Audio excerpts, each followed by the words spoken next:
Everyone. Just wanted to jump in real quick before we get started and say a quick thank you to all my patrons on Patreon. Thank you for supporting this class, and I look forward to creating new videos and new content with your support. So thank you very much. Your name should be appearing in this general area right now. Thanks. And I guess we'll just go to do some questions. So I have on my list Rasmus, Randy, David, Claudio, Dante, Aurelio, and Joe. If I left anyone out, please notify me. Those are the people who will be answering questions. And if not, we'll just, wait, actually, I need to count how many questions we have. So that's 16. 16 and 36 is 52. What is 52 divisible by 7 and 6? Wait, is that right? No, that's 42. Oh, it's 13 and 4. We don't have 13 people, but we'll just do groups of 4 at a time and see where we get. Okay, so Rasmus, do you want to do 4 of these? Sure. So the first is Tekora et Nuech Nehates, which is the country in which we dwell, I think. Yeah, good. The country which we dwell in it, or the country in which we dwell, to make it more naturally. So the new thing here is the et Nuech, which is, I guess, the et is the relative, and then ten is et is the relative, and is the first person plural, and then wech is the qualitative. Is that right? That's right. That's right. And then what is the meaning of the qualitative here? It means a state that has sort of come to pass, or a state that is in force. So we dwell. It's not an active we are, or it means the result of an action or something that is a state of affairs, I think. Yeah, and it's pretty loose a lot of the times, but if you think of wo as meaning like to let something be in a place, the stative is like we are placed here, the country in which we have been placed, or we are in a state of having been placed here, or something. The closest example that I've noticed is the use in British English of the word sat. Like I am sat here instead of I am sitting. That's pretty analogous to the qualitative in Coptic, where it is on the one hand like a passive participle of a transitive verb. It kind of has that quality of like I have been placed here, but then it doesn't really refer to the prior action. Its focus is on the present condition as a result of some prior action. But then even the as a result part can be sort of subdued by the more present meaning. So it's kind of both at the same time. It's really one of these things that it's best understood in Coptic. When you try to translate it, you automatically lose some of that because we just really don't have a construction that matches this in English. But I think it's pretty much the same sense as the what's called the stative in Akkadian. I don't know if they are morphologically related, but it has a form that functions much the same way. They are morphologically related. Actually, there are quite a few morphological parallels between like the Middle Egyptian stative or the Old Egyptian stative and the Akkadian stative. Yeah, so similar. They're very similar morphologically. In Coptic, not so much anymore, because you get this, like the third person singular form gets kind of fossilized as the only stated form. But you know, that's just a consequence of the development of Egyptian. If you go further back, they certainly are related somehow. Yeah. So the second one is to parthenos et smamaat, which could translate to the Blessed Virgin. Yep, that's exactly it. Literally, the Virgin which is blessed, or is in a state of being blessed or something like that. Yeah, in a state of having been blessed, literally.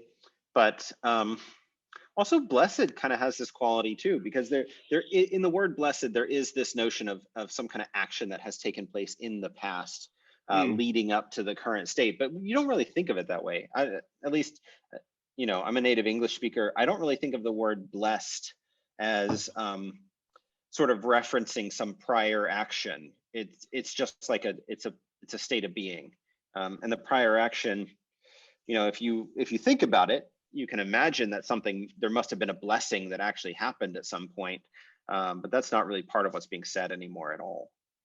So that's a really good comparison, actually. Hello, et sec, the paralyzed old woman. Yeah, and again, we have this use of the stative with et, the old woman who is paralyzed. But this is also a kind of a standard way that Coptic constructs adjectives as well. So you could just say the paralyzed old woman. Yeah. And the last one, shache et heb, which then would be the secret words or the hidden words. Yeah, secret is a good translation. I thought of this as just meaning hidden. But secret is more of especially if you read like the Gnostic texts, they'll often refer to things that are hape. And in that case, it really means something like secret. They're hidden, but they've been secreted, been hidden, and now they're like a mystery. Okay, Randy, do you want to take the next four? Sure. Number 5, in Rome et ep et te chora, and that would be the men who are counted in this region. I think it's some sort of idiom that's like the men who are considered to be part of this region. Yes, exactly. So I feel like we saw a word. It wasn't count. Ascribe? Ascribe. Yeah, ascribe to this region. Yeah, that's both fine. I mean, the basic meaning of the word is count. So yeah. Pone et ke hiram atapos, the stone which is at the entrance of the tomb.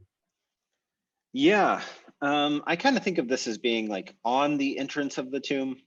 I realize that's a pretty minor distinction to make, but ke, so it comes from ko, which is to like to leave or abandon. It can mean allow. It has this big spectrum of meanings, but as ke, it normally means that something is on top of something. But yeah, wait, what did you say exactly? The stone which is at the entrance of the tomb. Yeah, no, that's fine too. And then K, you'll very often see it in context. It needs to be translated as just is, the stone which is at the entrance of the tomb, which is perfectly fine. You know, English really doesn't have an exact equivalent of this word, so you have to approximate it somehow. Can we say also at the mouth of the tomb or something? Yeah, yeah, absolutely. At the mouth of the tomb. If you want to capture the internal components of hirem, which is like upon the mouth of or upon the entrance of, you can say at the mouth of or something like that. Benave et ke ne efal, the sin which is forgiven you, the feminine singular, so something like the sin which you are forgiven of.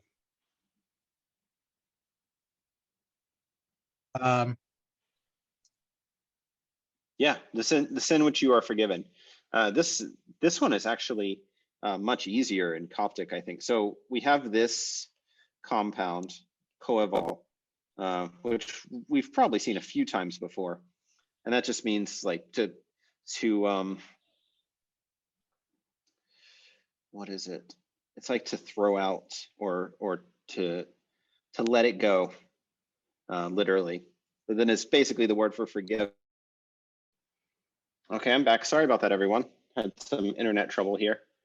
Can everyone hear me okay? Yep, Yeah. now you're back. Okay, Yeah. not sure what happened there. We don't even have a lot of things. I think the internet just went down temporarily. We don't even have a lot of things that are running on it. Oh, well. Okay, so we were just talking about the sin, which is forgiven for you. And I had just asked which preposition this comes from. And I'm sorry, Randy, I missed your answer to that. You asked me what preposition the ne part comes from. That's right. The ne is the feminine second person singular, so it's the dative. So like nai, knock, ne. I think, unless I'm not thinking about it too deeply right now. No, that's exactly right. Nai, knock, ne, noth, nos. And this is something we've talked about before. I just wanted to point it out just in case that got missed, because this is really easy to miss. Is it now? I think so, yeah. Okay. This is really easy to miss because this word looks like none of the other words in its grouping, and it can also be so many other things, right? Ne can be the plural copula. It can be a plural definite article. There's like a million things that ne can be. It's the two most common letters in the whole Coptic script put together. It could be a dozen things, but it is part of this paradigm, and I just wanted to point that out. Yeah, and you forgive things to someone. So the sin which is forgiven you, second person feminine singular. Okay, and number 8. Nentale et se qui pejome. The commandments which are written on or in this book. Yeah, good. The commandments which are written in this book. This is one where we really get a very clear, like, passive participle meaning. The commandments which are written. Someone wrote them there, and now they're written there. So the original action is definitely part of how this verb is being understood, but not always the case. Okay, thanks, Randy. Sorry for the connection issues that we had in the middle. David, do you want to do the next 4? Yeah. Le pma est où neige and hitef.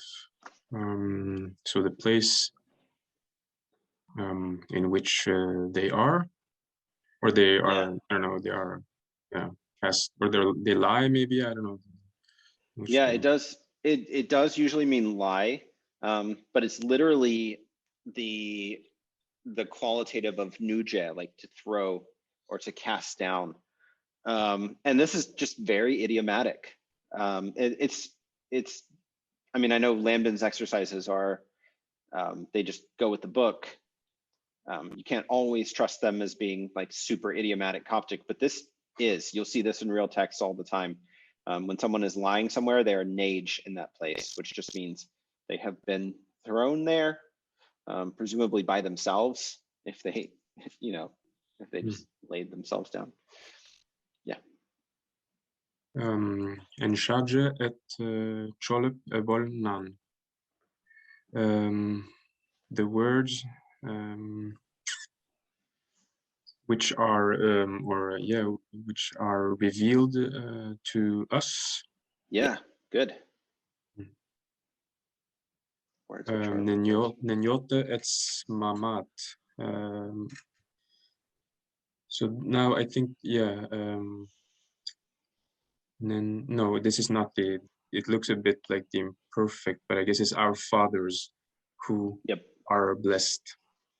Yeah, our blessed fathers, or Yoda can also mean parents or ancestors. So it's kind of a vague term, but fathers in the sense of like our forefathers who are blessed, probably. Our blessed fathers. And then plaus et selsol. So the people which is consoled. It's Yeah. a good thing to say. That's definitely it. That I would probably say the people who are comforted. Yeah. It sounds very very New Testament also, especially with the word laos, which is a Greek word that was borrowed into Coptic and is used all over the Saidic New Testament. Like the word people, right? It's just generically refers to some group of people. I had a quick question. Can I ask a quick question for of course. the first line we had? There was the verb war with the qualitative we. I think, oh no, maybe, yeah, where. And because I think war in itself can mean to dwell, usually or very often intransitively can mean to dwell or to reside somewhere. So what is there is, and is, I mean, I've learned enough languages to know that sometimes these things, there's no real logic to it, but is there a difference in meaning? There's really not. So the transitive use of wo and the intransitive use are the same word, right? In the same way that, like in English, if I said the door closed or I closed the door, close is the same verb close. I'm just using it transitively or intransitively. The wo works the same way in Coptic. It can be used transitively or intransitively. And then when you talk about the qualitative and then you talk about it like from an English perspective, it's much easier to just think of the qualitative as like the passive participle of a transitive verb, because that's where it has the most correspondence. So it's easier to kind of think of it as the qualitative of some transitive verb, wo, which means like to put something somewhere. But it is also the qualitative of the intransitive verb, wo, that means like to dwell in a place. So the country which we are dwelt in it doesn't quite make sense in English, but you still probably get it, right? And that's actually the most literal translation of the Coptic. So Coptic can have qualitatives of intransitive verbs, and then they kind of have this medio-passive meaning. And you can see this. So I saw an example of this when I was a grad student. There's this little campus bus that went around, and it had a sign in the front of it that said, no standees permitted, which on the one hand makes perfect sense, and on the other hand is not English, right? What's a standee? Someone who is standing, someone who is stood, someone who has been stood.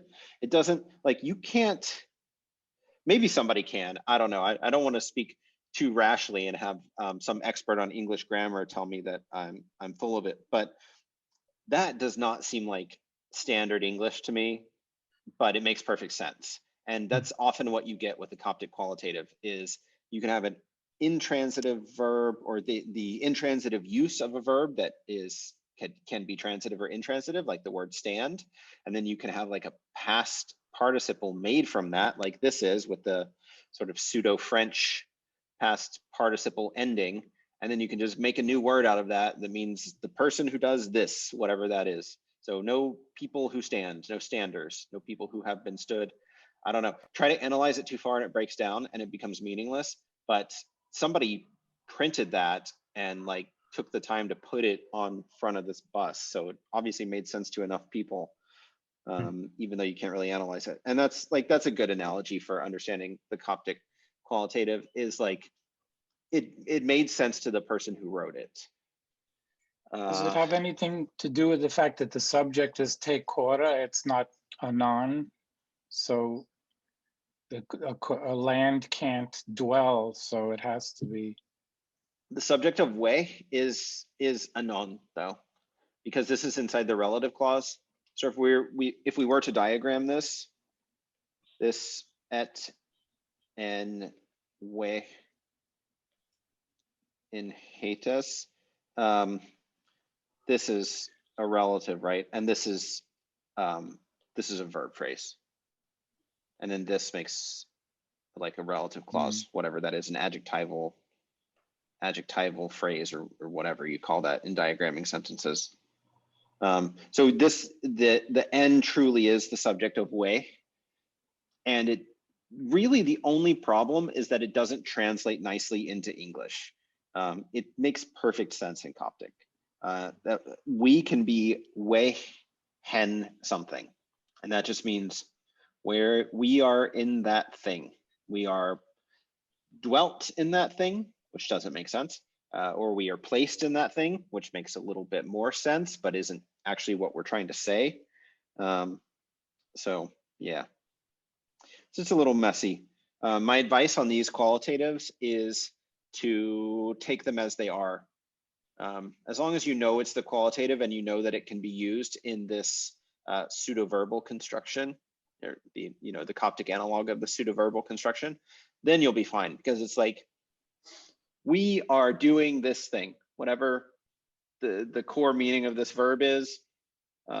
First person common plural subject is verbing, or is verbed, or whatever. You can kind of, language is like clay. Everybody who studies languages wants them to be like machines where all the parts have to fit together just so.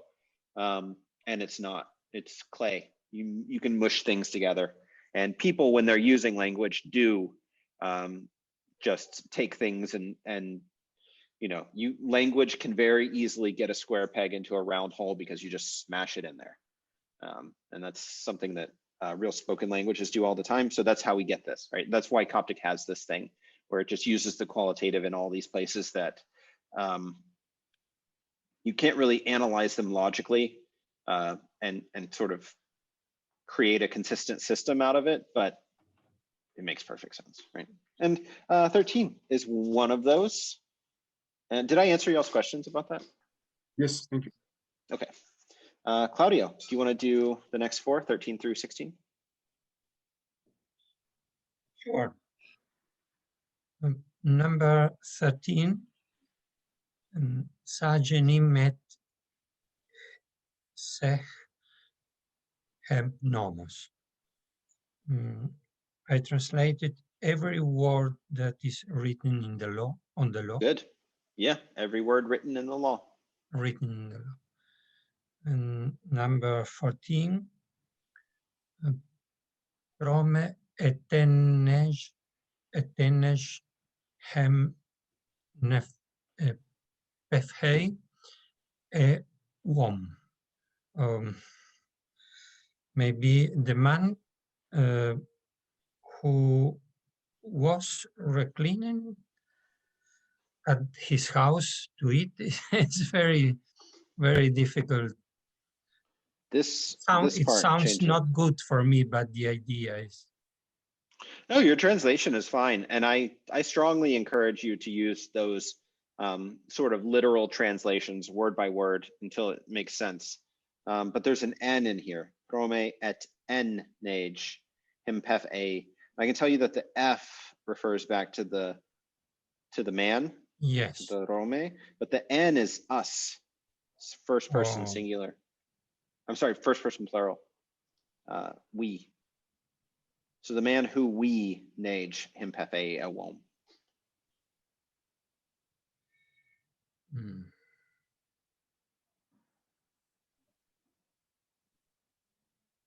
I don't realize how to introduce we in this sentence. So it's the man in whose house we are sat, really lying down to eat. So I imagine kind of like a symposium sort of situation here. He's the host of the symposium. Yeah, and this confuses everyone. It's a really hard thing to explain to, like, in really any phase of Egyptian, there's always this difficulty of explaining the relative clauses because there's nothing weird about them in Egyptian, but in the target language, especially in English or some others, relative clauses are like totally arranged differently. Whereas in Egyptian, they just stay the same, right? You just say the man who, and then whatever it is about the man. So we lie in his house to eat, or the man who lies in his house to eat, or whatever. Whatever we want to do with it, we kind of just put the rest of that sentence and stick it onto et. And then there's going to be some kind of pronoun in here that refers back to him. And that's where the antecedent of the relative clause actually comes in. So then when we translate something like this, instead of saying the man who lies in his house to eat, we have to totally rearrange it. The man in whose house we lie to eat. You have to like totally reconstruct the sentence. Whereas Egyptian doesn't have to do anything. You just stick all the pieces together. So yeah. Number 15, pone ete neigmos hijof. The stone on which I was sitting. Yeah, good. Stone on which I was sitting. Or you could also, if you wanted to, you could make it very literal, and I would say it's still a good answer. So the stone which I was sitting upon it. I think that's perfectly fine. I can tell you that when I lived in Egypt, I was working as an English teacher, and Egyptian Arabic also uses these resumptive pronouns in relative clauses. So when Egyptian Arabic speakers speak English, they will often put that resumptive pronoun in there. So they'll say things in English like the stone which I was sitting on it. And that actually got into my head. It became normal for me. So for the longest time, I would actually say English sentences like that. So I think it's perfectly fine. No one ever like made fun of me for it or something. No one ever thought it was strange. Even other native English speakers never thought it was odd or said anything to me about it. And it took several years for that to go away. So yeah, do it that way if you like. Number 16, I couldn't translate it. I actually write the suffering that, but I couldn't find the verb, I think it's not the right word, verb. There is no verb in this sentence. So it's the suffering, which, and then it's ne, the imperfect converter, and then n, first common plural, we, and then haro is the preposition that means under, and then harof. So the suffering which we were under it, or the challenge or the difficulty or the labor which we were under it. So it's like the difficulty that we faced, the difficulty which we were under it. I know that's kind of weird, but keep in mind that the imperfect converter and then this this sort of pronoun is actually used in the adverbial sentence. So a sentence that is subject plus prepositional phrase uses the exact same grammatical construction as a verbal sentence with the infinitive. So for instance, in the previous example, we have neigmos. That's actually qualitative, but whatever. This is a verbal sentence, and it uses the same ne that we would use here. I could say nei harof, I was under it. It's the exact same construction. And the reason for that is that historically, this verbal construction is actually from an adverbial sentence. So it originally comes from the pseudo-verbal, which if you've studied earlier stages of Egyptian will be familiar. If you haven't studied earlier stages of Egyptian, I highly recommend that you sign up for my hieroglyphic Egyptian class, which is starting on August 21st. I've decided on a date. It will be 1 p.m. Eastern time. I think that's 9 a.m. Pacific time and 7 p.m. Central European time. I don't know what time in Egypt, I think an hour or two later. But I try to pick a time that would cover, the most common time zones that the students are in. So August 21st. So yeah, if you have, I haven't officially announced it yet, but I will put out a sign up form and send it to the Discord and Patreon and everywhere if you're interested in that. Anyway, so the pseudo-verbal construction in earlier stages of Egyptian, which you will learn about, is this like hair sejim construction, which is literally upon hearing. And that's actually what we have here. So this is, this is really the state of construction. So it's kind of different, but they're the same. Yeah, that's where it comes from. So it actually does come from an adverbial sentence. It's just we don't think of it as an adverbial sentence anymore when it has a verb because we translate it as a verbal sentence. So all of that is to explain both why this was confusing, but also why it's not really problematic. You can just take this nen and you can put it before a verb, or you can put it before a prepositional phrase, you know, as you wish. Both of them are the same grammatically. Thank you. Yeah. Okay. So 4 more. I'm trying to move a little more quickly. Dante, did you already read? Okay. No. Okay. I thought I got out of order. Yeah. Do you want to do the next 4? Okay. Nefsosel en chipasa en nefmatetes. So he was consoling, namely the teacher, his students. Yes. So the teacher was consoling his students. That's right. The teacher was consoling his students. Good. Nere necheu ke en temro. The boats were situated in the harbor or just in the harbor. Yeah. Or even they were left in the harbor. Yeah. English kind of does that exact same thing. Like a pair of socks was left on the floor. Is kind of a way of saying there is a pair of socks on the floor. Okay. Nemoste mo emate. We were hating them very much. Yeah. That's literally what it says. Obviously, it's not a complete sentence because you really want more information there.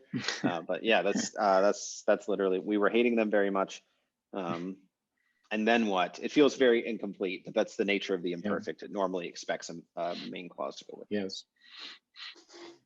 Nere pelaus shemshe naf en urashe. So the people were serving him in a happiness or happily or joyfully or something. Yeah, so this construction, you'll see it, the hen-u noun construction means nounly. That's kind of the standard way that Coptic creates these adverbial constructions out of nouns. So rashe is like joy or excitement. So hen-u rashe is happily, joyfully. And shemshe, I would probably say, I'd probably translate this as worship, or to serve. I think you said serving him. They're serving him. Yeah. It originally comes from a word that means follow in older stages of Egyptian, shemsi, if you've seen that verb, but then it comes to mean like serve or be subordinate to. Okay, good job, Dante. Let's see, Aurelio, do you want to do 4 more? Sure. Okay, number 5. Edveu neteten mokmek moten enteche. Why were you, or why is it that you were thinking literally to yourselves in this manner? So why were you thinking like that or pondering like that? I think fits better. Why were you thinking like that? Exactly correct. So why were you thinking yourselves in this manner? Mokmek is reflexive, right? So it's just how it works. Number 6. Nere empewe mech en voin. Whether the skies or the heavens were filled with light. Were filled with light or filling with light? I guess filled, huh? It being the qualitative? Yes. It's the qualitative. The heavens were filled with light. Yeah, so it's the imperfect with the qualitative. So it kind of has, like, if you analyze it closely, the meaning of like the actual event is kind of pluperfect, right? It happened in the past of the past. Right. Had been So the filled heavens with light. Yeah. Yeah. Right. That makes sense. Number 7. Te ecclesia namunevol shaenech. This church will remain forever or in eternity. Yeah, until forever. Good. It's nice to see the good old word inech there again after several thousand years. Yeah, it sticks around, doesn't it? It's the older word nehe that you've probably seen. Right. Number 8. Nere peue kentorine. Their house was built or had been built in the what was Torine again? It's something like mountain land, desert land. I forgot.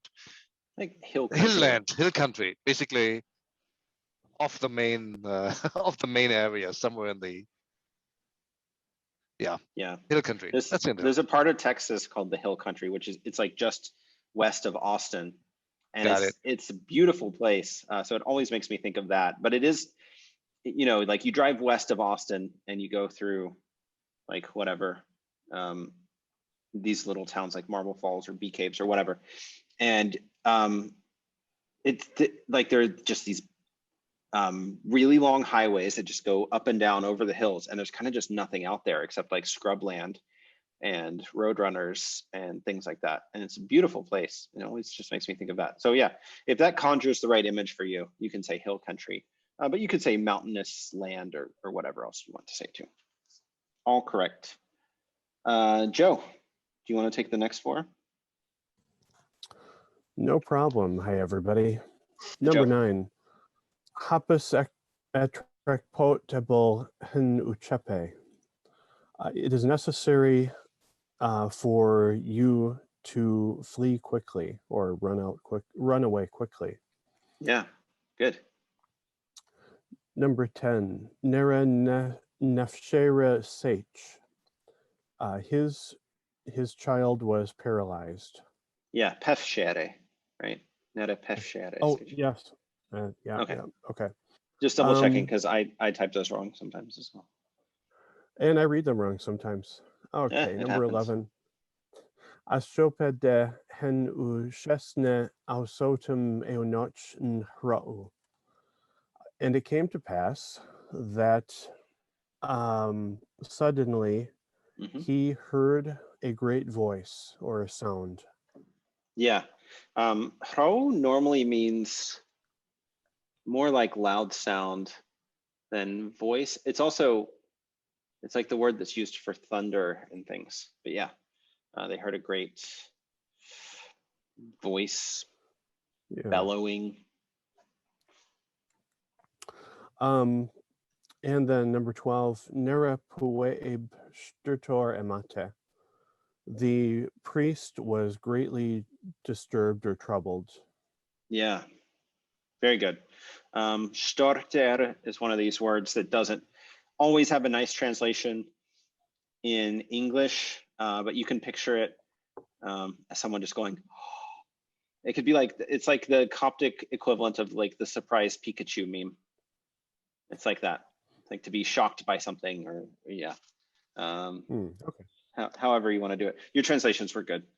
There's not a single English word that really captures the meaning of this, but yeah, you translated it correctly.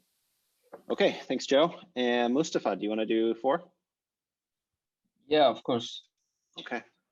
Nine nefshaje hen ome to me. Nope. Nai. Different nai. This is the Pai Tai nai. This then. Yeah. This is the words. His words. Mm-hmm. Truly. Yeah. Truly, these are his words. These are his words, truly. Yeah. Yeah. Good. ننسوا عن we were not sating. Yeah. Sated. We were not sated, although that's not a very common word that people use. We were not satisfied. Yeah. Okay. We were not satisfied. It's the normal way to say that. انتوا شتورتر اتبمين انتفاو انتوا شتورتر disturb. Second perfect. Yep. They disturbed. They did disturb about sign which he gave them. Made them.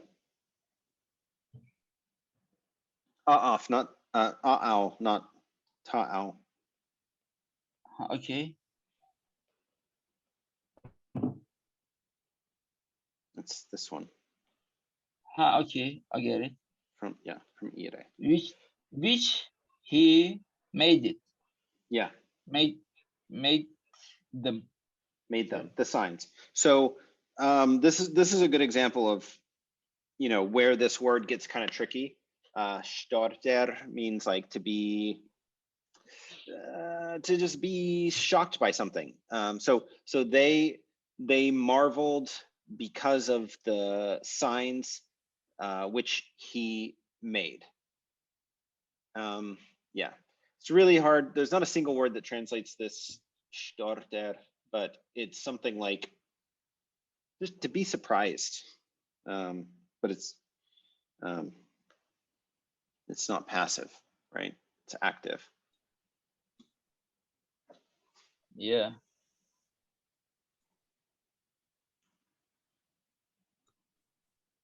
Okay, and 16. Neknobe tero ke nak ebol your sins.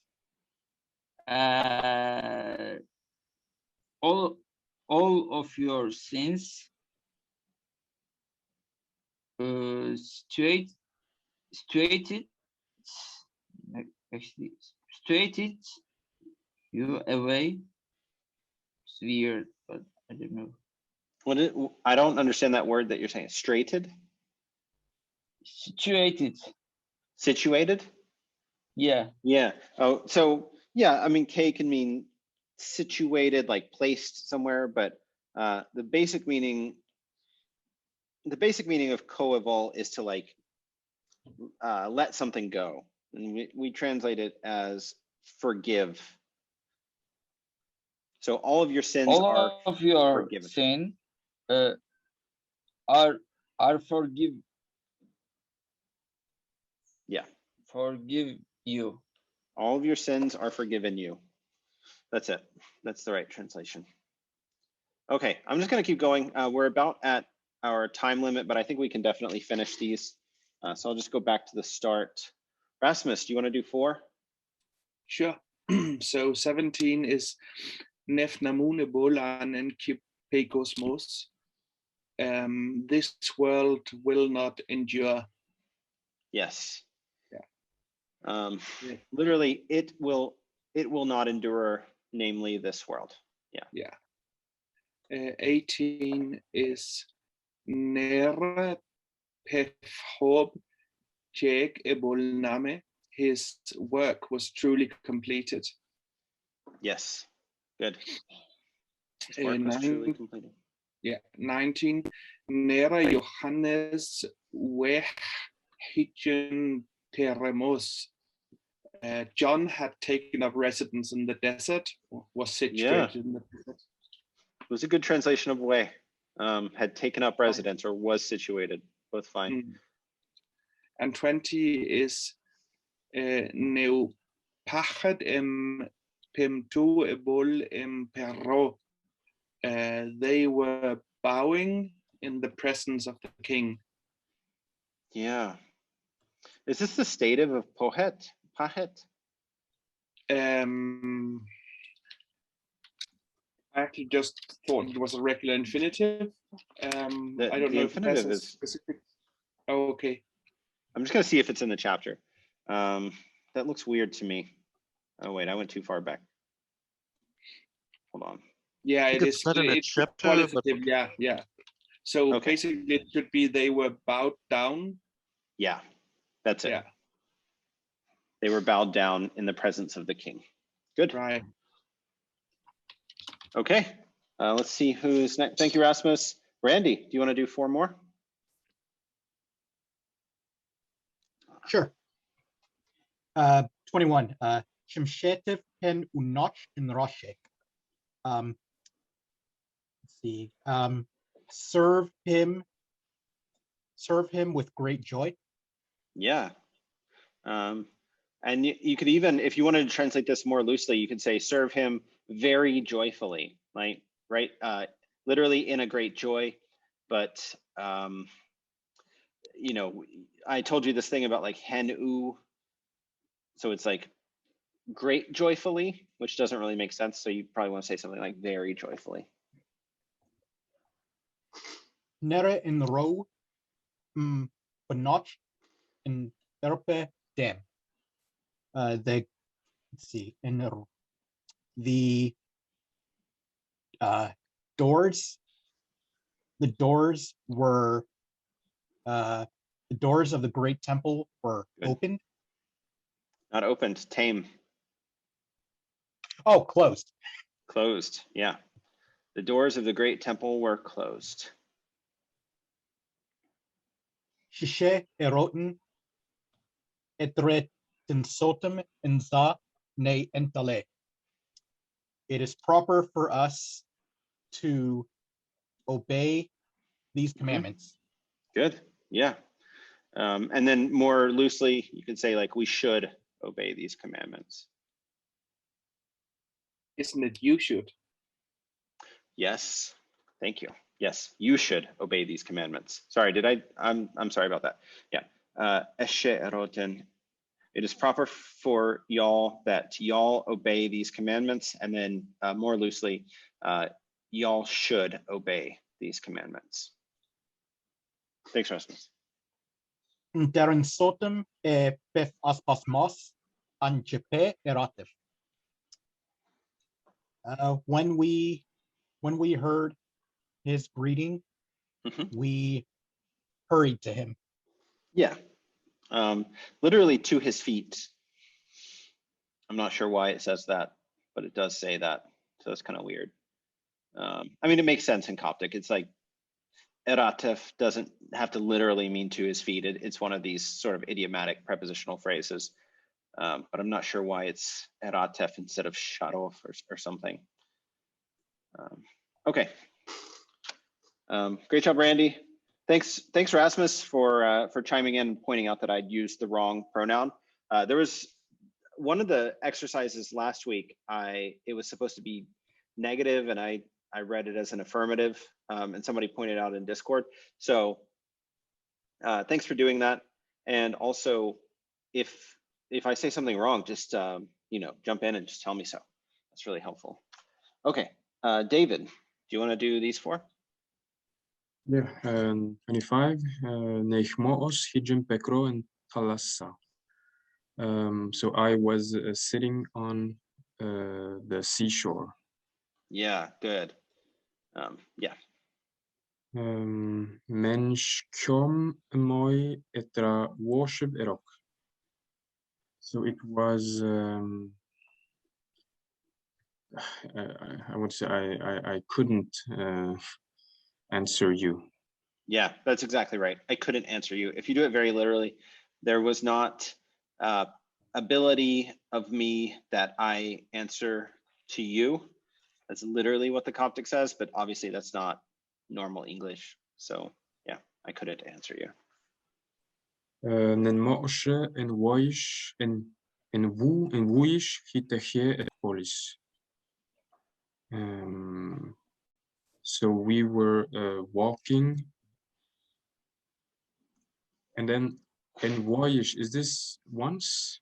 Yeah, I think this might be a typo. Hang on, 27. Yeah, okay, that's why. Yeah, what I think it's voyish or with the. Wait, that was 27, right? I must be on the wrong exercise. Where am I? Oh, yeah, I went back. Oh no, come on, Google. Okay, well, we're gonna have to refresh. And then it's gonna take me a second. I hope nobody is late for anything.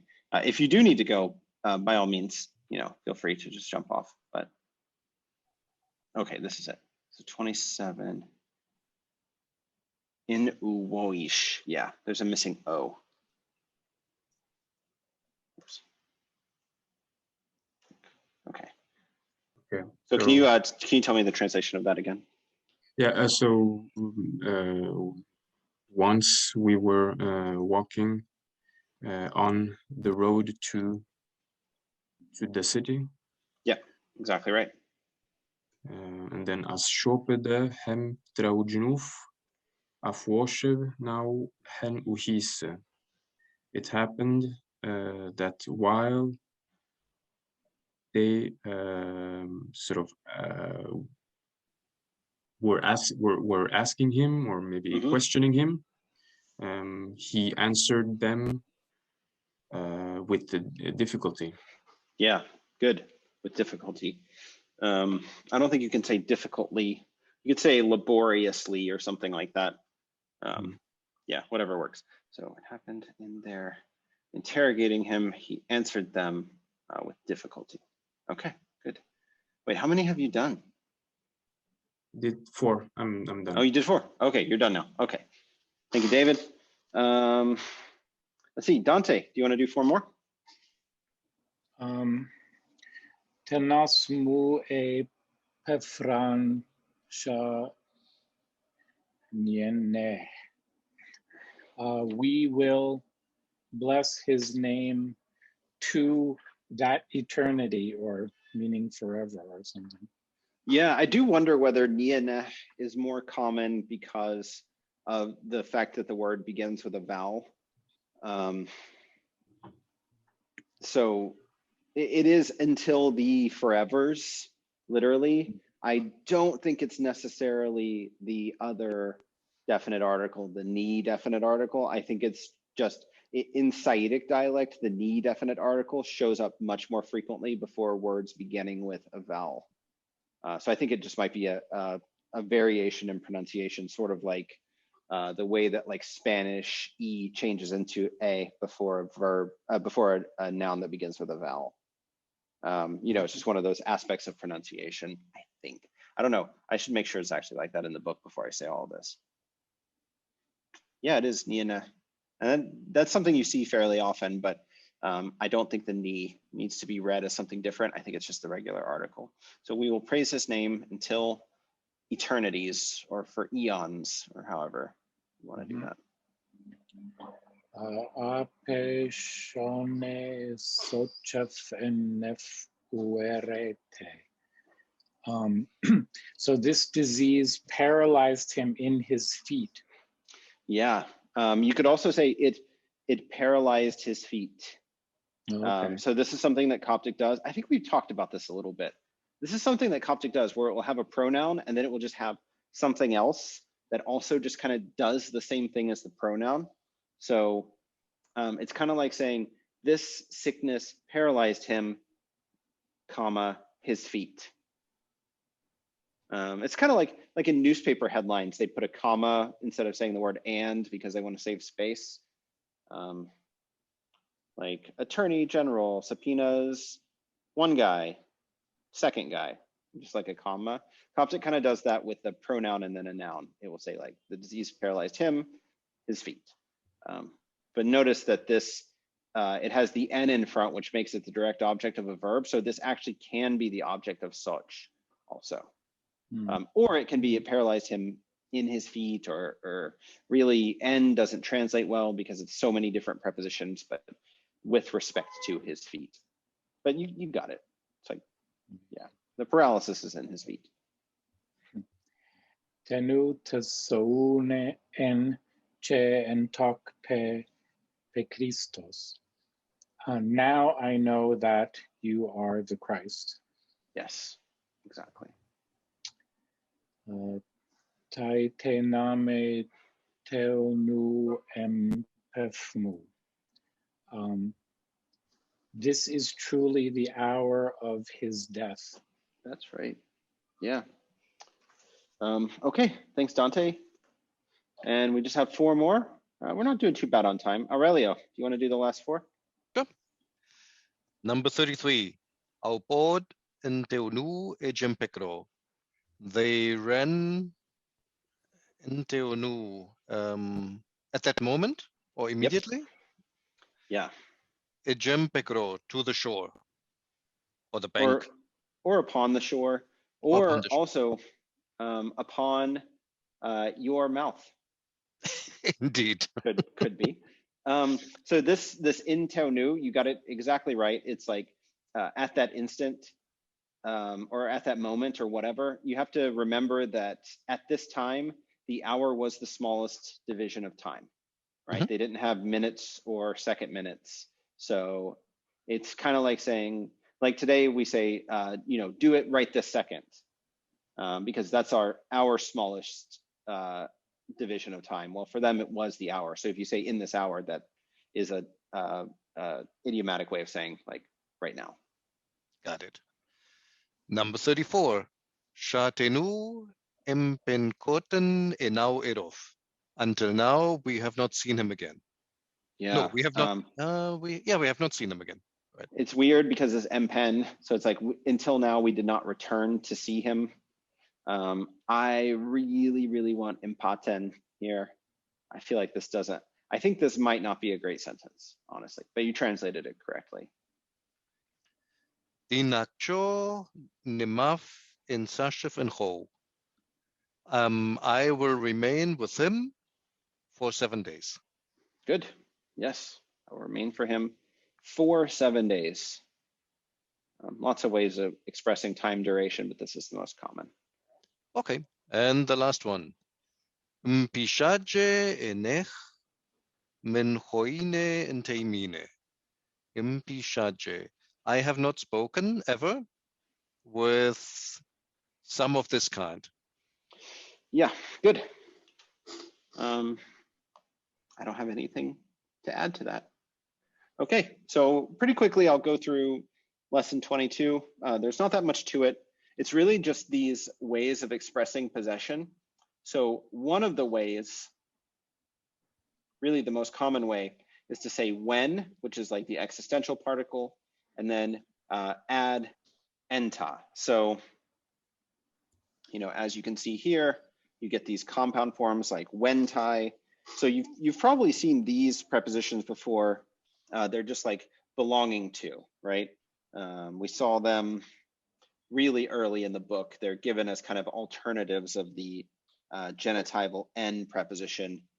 That Lambden says that they're used with indefinite antecedents. So a house, inte prome, like ue inte prome, a house belonging to the man, versus the house, the man's house, pei en prome. So the idea is that a indefinite noun gets enta, and a definite noun gets n, or in this case m, because I used a word that begins with a p. But that's not exactly true. Really, enta and n are just two separate prepositions with slight variations in meaning. And enta is something like belonging to, right? It's a little bit more nuanced. It's kind of like saying which belongs to. So then if we say when, we could say, we could use this actually. When ue enta prome. There is a house which belongs to the man. That's a perfectly valid Coptic sentence, but very often this, wait, what happened to my pen? This enta gets like stuck with the when, so we get wenta. wenta ue. Wait, sorry, I did it backwards. That's my fault. Go away. Wenta prome. Then I think you would say nue. I think you have to put the n if you construct it this way, but it's basically the same sentence, right? We've just moved the enta and it's merged with the when, and they've become one word. And this is something that you'll see quite a lot. The key thing to remember, so you can translate this as I have, just like Lambden does. And you can think of it that way. That's perfectly fine. That is what it means. It is the most common way that Coptic expresses possession. So wentai ue, I have a house. Oh, there's examples. Awesome. Wentaf ushime, he has a wife, or wentef ushime, both the same. These are just slightly abbreviated form of this. He has a wife in both cases. It often gets the word emal with it, just like the word when often gets an emal with it. So wentaf emal enushime, he has a wife. Literally, like there is belonging to him there of a wife. This is probably borrowed from the direct object marker. I don't know for sure, but it's just in that n is just in there. So yeah, that's the construction. The emal is optional and doesn't really get translated. It doesn't add much of anything. I even took a bunch of parallel examples and looked at them and tried to figure out whether the emal added some like minor nuance and meaning, and I couldn't find anything. So I think it's, at least in my experience, it doesn't really mean anything. It's just kind of an optional part of the construction.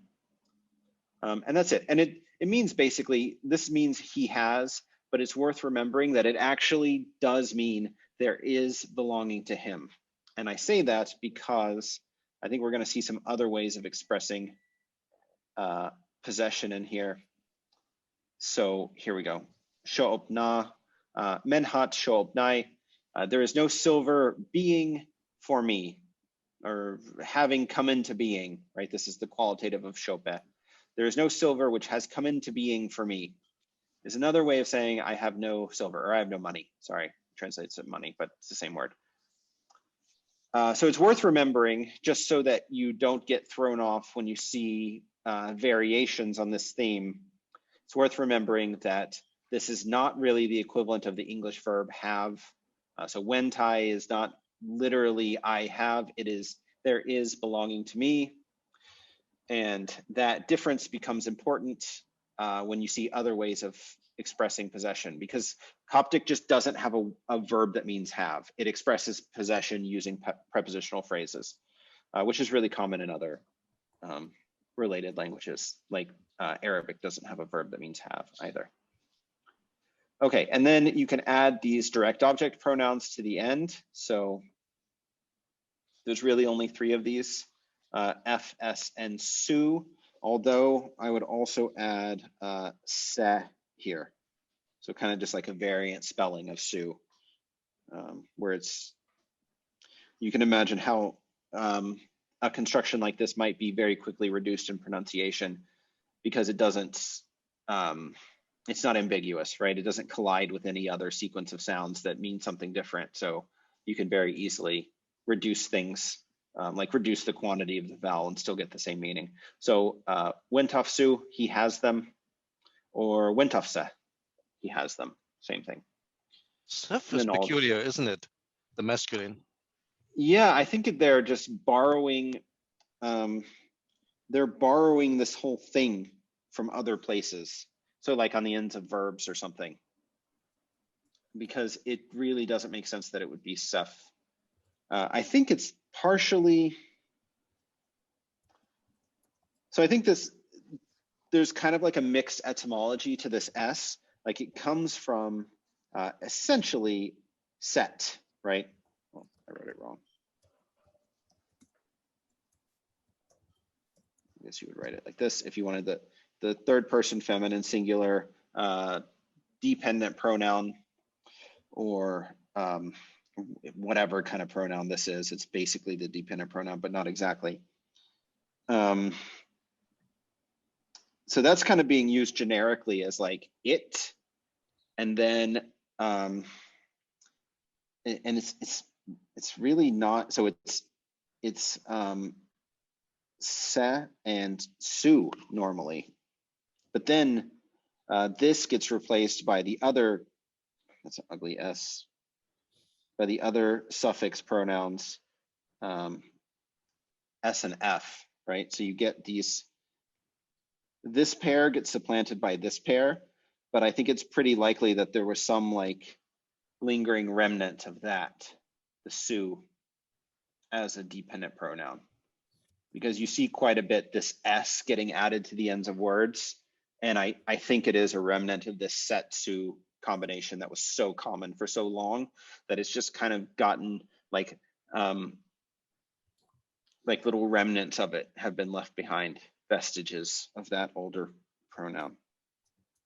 So yeah, it is strange, but it makes sense that there would be an S in there. We've seen, I know in reading, we've seen plenty of examples where like verbal type words will have a spurious S on the end of them. And that probably is some lingering vestige of these pronouns. I mean, I'm mentally breaking the su down now into S and U. I'm not sure if there's any validity to that, but seeing them side by side, I'm starting to think about that. The U is, it's weird. So in late Egyptian, as you will learn more about in our hieroglyphic Egyptian class. Very soon, yeah. Yeah, I'm you know, just, it's like Glenn Ross, like always be closing, like always plugging the hieroglyphic Egyptian class. Always be plugging, yes. Always be plugging. So that U in late Egyptian is just thrown onto the ends of words all the time. So it's very likely that it's not being pronounced as a full like root consonant anymore. Mm-hmm. And one of the reasons that we think that is because it shows up on the ends of words where it never was before. And it usually shows up where you have kind of a final eh type vowel, or maybe earlier an u sound on the ends of words. That's kind of just like it's like when native Japanese speakers pronounce an English name and they put lots of like u sounds in there to make the syllabic structure right. It's kind of one of those little epenthetic vowels, but it gets marked with the u in writing. And that tells us that the other things that were marked with u in writing, like the pronoun su, were probably just S plus short vowel. Because it's just generally a rule. Somehow they've generalized this rule that putting an u at the end of the word just means there's like a random short vowel at the end of this word that doesn't actually mean anything. So that must have come from somewhere, and it probably came from the fact that the really prominent u you know, diphthongs that were on the ends of words where the u sound was a root consonant has lost that quality of being specifically meaningful and has just been reduced to a short vowel. That's my guess of what happens to su. It probably becomes something like sa. And then it gets retained in like random places like this, where it doesn't really belong, but kind of makes sense. It's suf. So it's like, you know, we had sa, and then we added the to it because it wasn't clear enough what we were talking about, because sa sounds just like the feminine. I think a good example of this happening, there are a couple of good examples I know. Oops, oh, I messed up my thing. Okay, my favorite example is the word ampersand, which comes from and per se and. So at some point, this little grapheme was called an and per se, like because it's the word et, it is and per se. And then at some point that was pronounced ampers, and it didn't mean anything to anyone anymore, and they thought of it as an adjective, an ampersand. What kind of and is it? It's an ampersand. So they reinterpreted this as an adjective modifying and now we call the thing an ampersand, and it's a word that has the word and in it twice. It doesn't really mean anything. Another of my favorite examples is Spanish conmigo, which is like with me, but it comes from with mecum. Yeah, comes from Latin mecum, which is where the preposition goes after the object of the preposition, just for like stylistic reasons or whatever, and that got fossilized and became something like migo, and now it doesn't have the word with in it anymore, so you need to add it back in, or it's not clear what you mean. I think we have a similar thing here with suf, where you have like something like sa as the masculine object pronoun, but now it sounds just like the feminine object pronoun and doesn't really mean anything. So to make it clear, you feel like you need to throw another pronoun onto it and you get stuff. That's my guess. That's highly speculative, but also something that you see quite a bit in Coptic. You'll see plenty of that. There are equivalents of ampersand or conmigo in Coptic. And I think that's probably one. Okay, and then some more about ways of expressing possession, and then finally, this very important thing that you will get wrong forever until you finally get it right, because it's almost impossible to see until you've seen it 1,000 times. These possessive pronouns. So you have po, to, and nu. That's like po is the masculine singular belonging to, to is the feminine singular belonging to, and nu is the plural belonging to. So poi means mine, the masculine thing of me. Poke means yours. And then the same way, toi means my feminine thing, and then nui is my plural things, my things. And we'll see a few examples with that. And again, you'll have to see this a million times before it sticks, because it is so teeny tiny. It's very easy to overlook. But we'll see some practices. So in jotme et anufpe, so the books which are his, poipe, it is mine, pe joi pofpe, this boat is his, nukne, they are yours, and tokte, she is yours, or it, feminine, is yours, as Lambden says. And then we have another pronominal form of that, pa, ta, and na. So if I say na payot, it looks like I'm saying my things, my father. So I promise you'll make that mistake a few times. I definitely did. Everybody does. But it's actually the ones of my father. So if you have like a pa, ta, or na before the article, this is like the one of the thing. And you'll have to get used to that with practice, because it takes forever. Nefshere, men, na person. So his children and those of his brother. And you can tell that it's not my brothers, like nason or nasneo, whatever, nason, because there's this pef in the middle, and that can't be right. So it has to be the other na. It looks just like the na that means mine. So it's confusing. Not polis, those of the city, and not temine, those of this sort. And then more examples of qualitatives. I think these are super easy. Some of them are kind of irregular, but they're really, once you learn them, they're pretty easy. We see some examples where we have the, if anyone is interested in hieroglyphic Egyptian, which is starting on August 21st, you will learn about the, thanks for the laugh. You will learn about the stative in earlier stages of Egyptian, and you will learn about the third person feminine singular stative, which has a T on the end. So we see a lot of qualitatives are from the third person masculine singular, where there's just kind of nothing on the end. But then some statives have a T on the end, or some qualitatives have a T on the end because they come from the third person feminine singular stative. So that's a little bit of history where that T comes from. Probably a few examples. Here's another one, ka, to be hungry, and kait, to be hungry. Qualitative has the T on the end from the third person feminine singular. It's something like a T version of Middle Egyptian. Yeah, it's this guy. Yeah. This T, that where you write T on the end. It just becomes this T. They both sound like T because the name of the English letter is T. It becomes a tau in Coptic on the end of the word.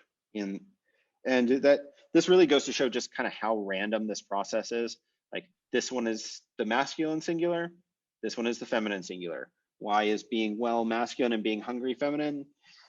I don't know. It's pretty arbitrary. Yeah, I don't think there's a pattern there. And it also varies between the different dialects. So Bohairic uses the feminine stative much more often than the masculine, and Saidic uses the masculine much more often. So it's just kind of like one of these random things. Okay, so that is all of whatever lesson that was 20. Wait, what lesson are we on? 22? Was that 22? 22, yeah. Okay, so that's lesson 22. We went through it fairly quickly because we're low on time, but I hope that makes sense. Ask questions in the Discord. Stay tuned for an announcement about hieroglyphic Egyptian class. And I will see you all next week. Bye, everyone.